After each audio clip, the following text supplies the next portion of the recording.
Bonjour tout le monde, mon nom est Michel Fournier, je suis président de l'Association pour la protection du Grand Lac Saint-François. Je poursuis aujourd'hui mes rencontres sur la télévision communautaire.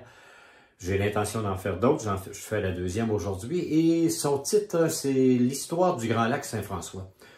On ne peut pas parler véritablement d'histoire du lac lui-même. L'histoire du lac, elle est liée à la présence des villages autour du Grand Lac Saint-François.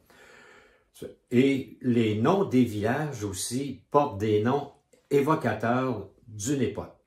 Je commence par vous parler du Grand Lac Saint-François. Tout le monde peut deviner un peu de quoi avait l'air le Grand Lac Saint-François à la découverte du Canada, du Québec et des premiers seigneurs qui ont habité la vallée du Saint-Laurent.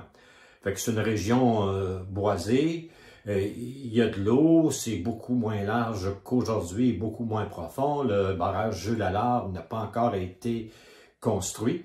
Fait qu'autour de ce lac-là, il n'y a pas d'activité humaine.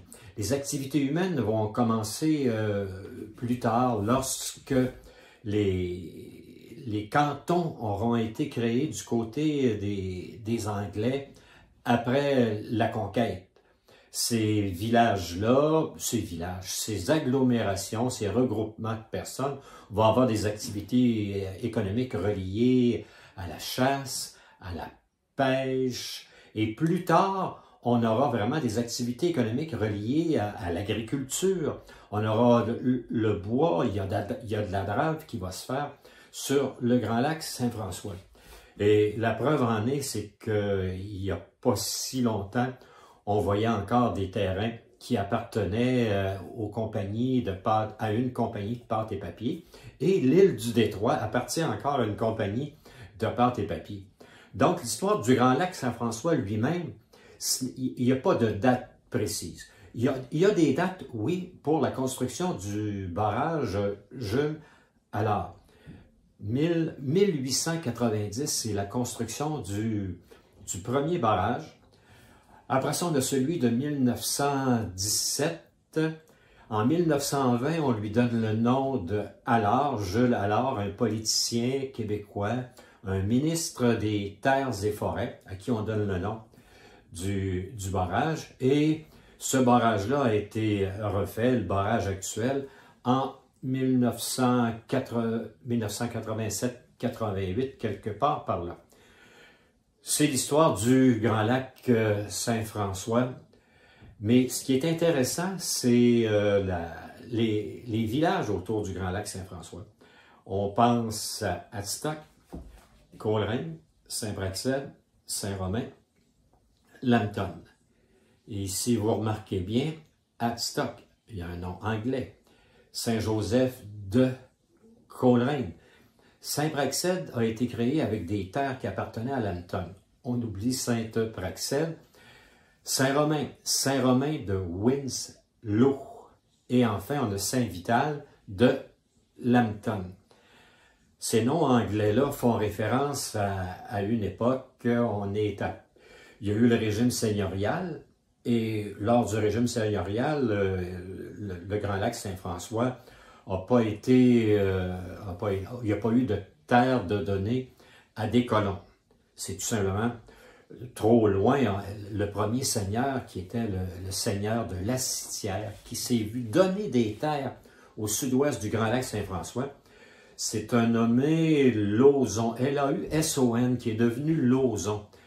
C'est François Lauzon qui a été un seigneur, puis qui n'est jamais venu ici.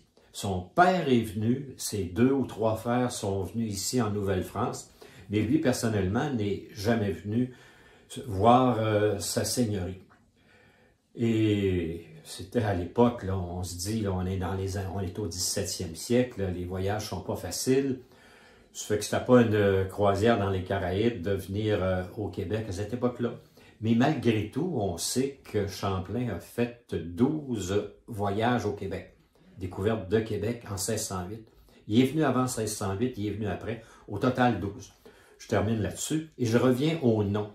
Hadstock, c'est la création d'une municipalité très, très récente de 3 villages dans le nord-est du lac Mais le mot Adstock, c'est le nom d'un village en Angleterre, en quelque part. On poursuit Coleraine. Coleraine aussi, c'est un... Saint-Joseph de Coleraine, c'est un village d'Angleterre. On poursuit, on s'en va à Saint-Romain, Saint-Romain de Winslow. Il y a deux hypothèses. Winslow, c'est soit une ville, un port, ou c'est un patriote américain qui aurait quitté les États-Unis à la suite de la Révolution américaine et qui serait venu s'établir ici. On lui aurait, conditionnel, donné le nom, et ça forme le nom aujourd'hui du village de Saint-Romain de Winslow. Puis enfin, il y a Lambton, Saint-Vital de Lambton, et Lambton, c'est Lord Durham. Ce fameux Lord Durham-là qui est venu ici comme gouverneur après les troupes de 37-38. Et on a sorti les armes à ce moment-là. Ça s'est battu à plusieurs endroits au Québec. Mais ça prenait quelqu'un pour mettre de l'ordre à l'époque. Et lui, il est venu ici comme gouverneur pour essayer de contrôler tout ça.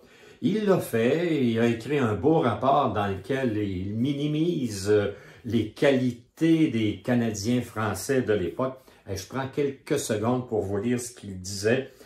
Il dit « La religion, la langue, la culture contribuent à opposer les deux groupes ethniques, les Français et les Anglais.